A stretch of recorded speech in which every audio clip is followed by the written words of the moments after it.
सभी का स्वागत है आपके YouTube चैनल एग्जाम कैंपस पे।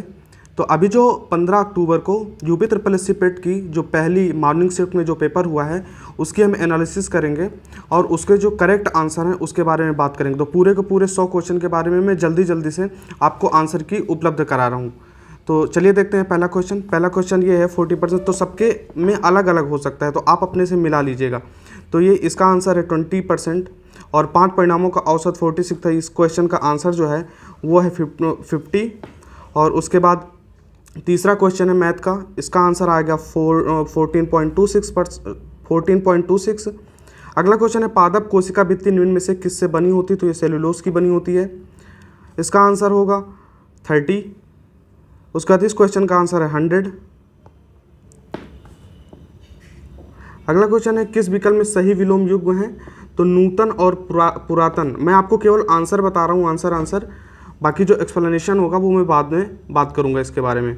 8वां क्वेश्चन है ख्याली पुलाव पकाना, इसका आंसर है असंभव बातों की कल्पना करना। महर्षि शब्द का सही संधि विच्छेद है, तो इसका है महाधन ऋषि। किस विकल्प में शब्द युग्म का अर्थ भेद सही है? तो अवलंब, अविलंब, अधर, विलोकित। ये गलत है। 11वां क्वेश्चन है किस विकल्प में सभी शब्द परस्पर पर्यायवाची हैं? तो पार्वती, रुद्राणी और भवानी, ये शब्द परस्पर पर्यायवाची हैं। ये पैसेज दिया गया है और पैसेज की बात करते हैं तो इसका मिला लेते हैं। वॉज कैरोलिन वाला का इसका है 12 नंबर जो है इसमें है नो। और 13 नंबर क्वेश्चन का फॉर वेटिंग। 14 का है इसका जो आया था ब्लड रिलेशन का क्वेश्चन, इसमें आएगा पत्नी शब्द, ये पत्नी को क्वेश्चन सही है इसमें आंसर। और 15 जो क्वेश्चन है इसमें जो असंगत अलग करें इसका है 100। इसमें जो कैलेंडर का क्वेश्चन है इसमें है शुक्रवार सही है। अगला सिनोनिम्स दिया है, पार्शियल का सिनोनिम्स जो होगा इनकम्प्लीट होगा।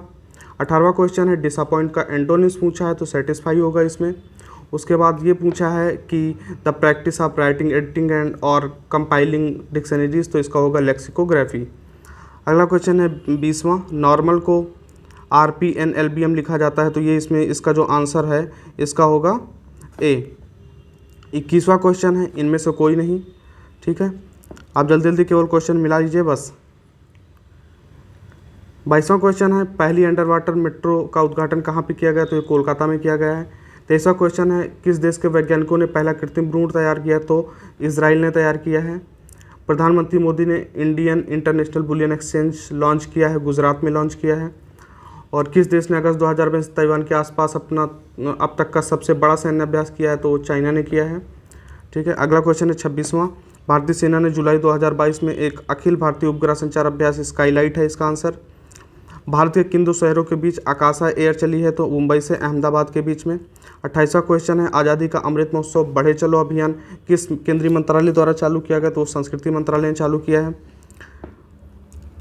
अगला क्वेश्चन है 29वां, भारत का पड़ोसी देश कौन सा देश नहीं है? तो बिल्कुल सरल है, इसमें UAE नहीं, यूनाइटेड अरब अमीरात, ये यहाँ पे है ही नहीं, ठीक है। अगला क्वेश्चन तीसरा है कि किस IIT ने भारतीय भाषा प्रौद्योगिकी को आगे बढ़ाने के लिए A14 भारत में नीलेकड़ी केंद्र की शुरुआत करी है? तो IIT मद्रास ने करी है।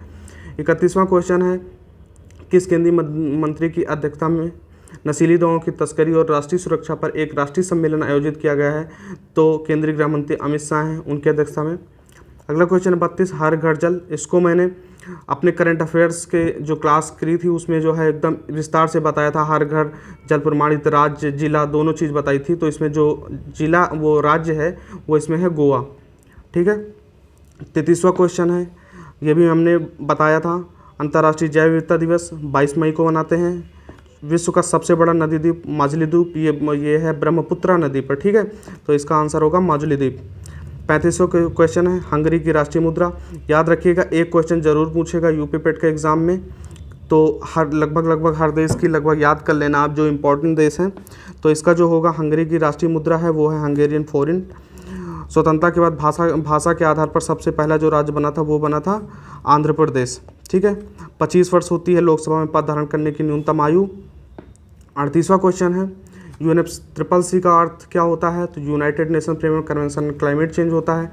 बहुत ही सरल क्वेश्चन था। नौटंकी, ये तो सभी लोगों को पता रहा होगा, उत्तर प्रदेश इसका होगा।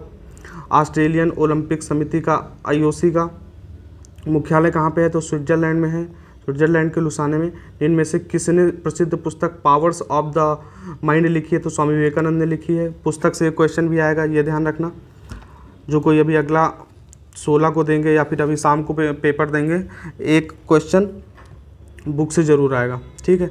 अब ये हिंदी का दिया गया है अनुच्छेद, तो इसमें से क्वेश्चन आए हुए हैं, चलिए इनका देख लेते हैं। तो केवल आप आंसर देख लीजिएगा। हिंदी साहित्य अपने दायित्व का निर्वाह किस प्रकार पूरा करता है? तो दर्पण के माध्यम से।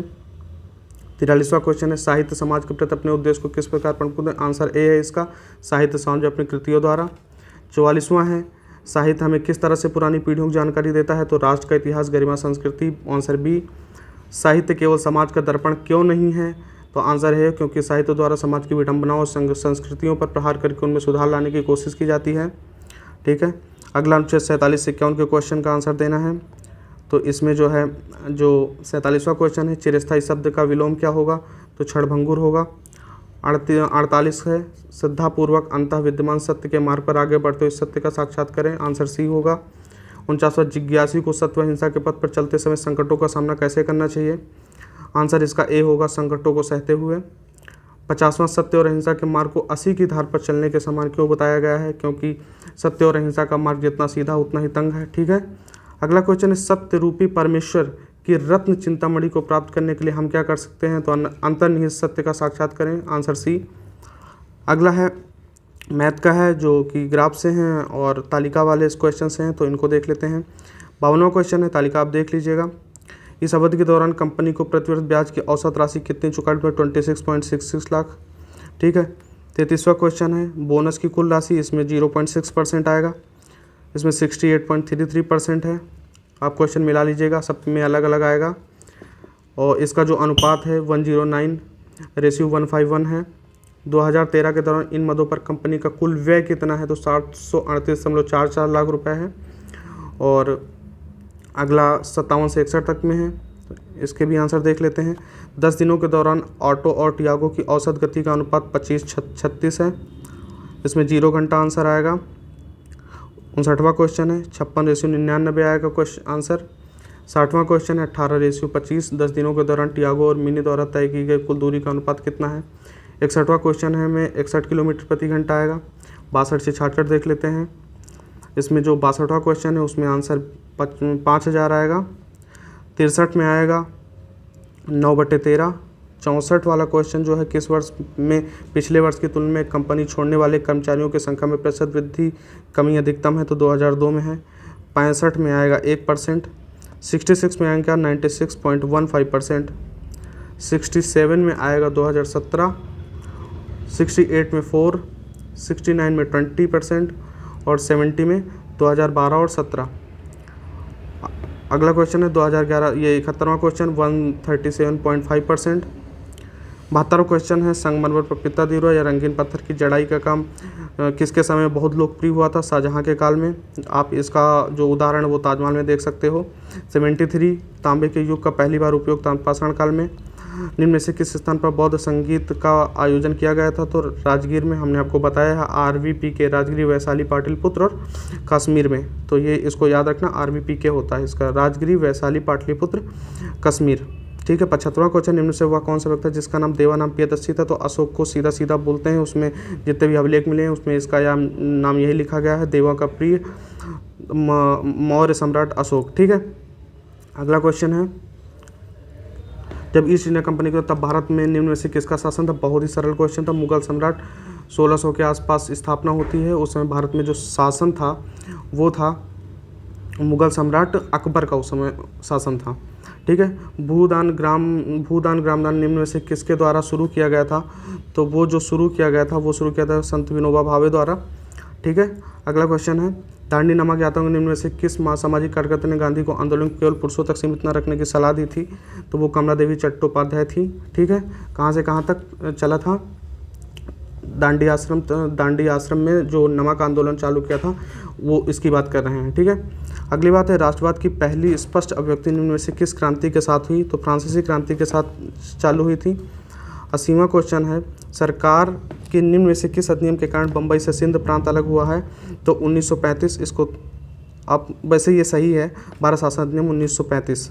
ठीक है। प्रसिद्ध युद्ध का नारा दिल्ली चलो चलो दिल्ली किसने दिया था? तो सुभाष चंद्र बोस ने, ये सबको पता ही होगा। अगला क्वेश्चन है, कौन जनसंख्या वितरण को प्रभावित करने वाला आर्थिक कारण नहीं है? तो इसमें मेरे हिसाब से पानी की उपलब्धता होगा, हालांकि आप इसको स्टार लगा लीजिए, इस ये थोड़ा संशय का है, आप इसको देख लीजिएगा एक बार। विश्व की सबसे ऊंची चोटी माउंट एवरेस्ट कहाँ पे है? तो भारत और नेपाल के बीच में। 84 अक्टूबर की गर्मी का मुख्य कारण क्या है? तो ये है निम्न वेग हवाएं। ठीक है। 85 भारतीय मानक समय ग्रीनविच मध्य जीएमटी से कितना आगे है, मतलब ग्रीनविच मीन टाइम से? तो वो है 5.5 घंटा आगे भारत का आईएमटी, उसे आईएसटी भी बोलते हैं। ठीक है। उसके बाद 86 क्वेश्चन, निम्न में से कौन सा हरित क्रांति की रणनीति का हिस्सा था? तो HYV बीज मतलब हाई यील्डिंग वैरायटी बीज थे, सिंचाई थे, रासायनिक उर्वरक थे, तो इसमें सब में सब आ जाएगा, या सभी डी ऑप्शन सही है। जिनमें से किस नदी को बिहार का शोक, ये बहुत ही ज़्यादा अभी भी न्यूज़ में था, कोसी को बोलते हैं, सप्तकोसी नदी कई धाराओं को मिल करके बिहार में शोक का कारण बनती है, बहुत सारी बाढ़ आती है इसके कारण। 88 क्वेश्चन, भारत की पंचवर्षीय योजनाओं को अंतिम स्वीकृति कौन देता है? तो उसको देता है राष्ट्रीय विकास परिषद, RVP। ठीक है। 89 क्वेश्चन है, किसी भी विकासशील अर्थव्यवस्था के प्रारंभिक चरणों में अधिकांश गतिविधियां, ऑब्वियस सी बात है, प्राथमिक क्षेत्र होती हैं, सेकेंडरी में जो आते हैं वो उद्योग आते हैं, तृतीय क्षेत्र में सेवा क्षेत्र आते हैं। ठीक है। 90 क्वेश्चन है, निम्न में से कौन एक वाणिज्यिक बैंक नहीं है? ये सब बैंक ही हैं, ICICI, SBI, सब लोग आप जानते हो, HSBC, लेकिन जो सिडबी बैंक है वो बैंक नहीं है, ये एक संस्था है। ठीक है। निम्न से कौन सा सार्वजनिक क्षेत्र का उपक्रम संसद के तहत एक विशेष कानून पारित करके स्थापित किया गया है? तो वैधानिक निगम है। ठीक है। अगला क्वेश्चन है, भारत के संघ कार्यकारिणी निम्न में से कौन शामिल नहीं है? तो उपराष्ट्रपति शामिल है, राष्ट्रपति शामिल है, प्रधानमंत्री शामिल है, राज्य के मुख्यमंत्री राज्य में होते हैं, तो ये शामिल नहीं है। ठीक है। अगला क्वेश्चन है, 90 निम्न से कौन सा अनुच्छेद भारतीय संविधान में सर्वोच्च न्यायालय की स्थापना और गठन के बारे में? तो 124 बिल्कुल सही आंसर होगा। 94 है कि किसके पास मौलिक अधिकार को लागू करने की शक्ति होती है? तो लागू करने की शक्ति जो होती है वो सर्वोच्च न्यायालय और उच्च न्यायालयों के पास होती है, लेकिन जो मौलिक अधिकार बनाए जाते हैं वो बनाए जाते हैं संसद द्वारा। ठीक है। 95 क्वेश्चन है, भारत में राष्ट्रीय मानवाधिकार आयोग इनमें से किस मंत्रालय के अधीन है? तो इनमें से किसी मंत्रालय के अधीन नहीं है। ठीक है। 96 किस केंद्र शासित प्रदेश में उच्च न्यायालय स्थापित करने का अधिकार है? तो संसद को अधिकार है ये, कि कहाँ पे कौन सा केंद्र शासित प्रदेश में उच्च न्यायालय स्थापित करना है, नहीं, ये संसद का मतलब संसद का अधिकार है। ठीक है। अगली बात करते हैं 97 की, तो निम्न से कौन सा वनस्पतिक रेशा नहीं है? तो नायलॉन जो है वनस्पतिक रेशा नहीं है, ये कृत्रिम रेशा है, ये बनाया जाता है कृत्रिम रूप से। तारों का रंग निम्न में से किस पर निर्भर करता है? तो वो डिपेंड करता है उसके तापमान पर, क्योंकि तापमान अगर बहुत ज़्यादा होगा तो उसका कलर अलग होगा, धीरे धीरे जैसे ही उसका तापमान कम होता जाता है उसका कलर भी चेंज होता जाता है। 99 क्वेश्चन है, कौन सी गैस ग्लोबल वार्मिंग के लिए जिम्मेदार नहीं है? तो ये सब नहीं है, कुछ भी नहीं है। ग्रीन हाउस गैसेज जो होती हैं वो ग्लोबल वार्मिंग के लिए जिम्मेदार होती हैं। ऑक्सीजन नहीं है, पाइप गैस नहीं है, तो ये बिल्कुल सरल आंसर था, ग्रीन हाउस गैस। 100 क्वेश्चन है, निमोनिया मानव शरीर के निम्न में से किस अंग को प्रभावित करता है? तो ये कोरोना में सबसे ज़्यादा प्रचलन में था, फेफड़े को सबसे ज़्यादा प्रभावित करता है, इसके अंदर जो है इन्फेक्शन हो जाता है जिसके कारण सांस लेने में दिक्कत होती है।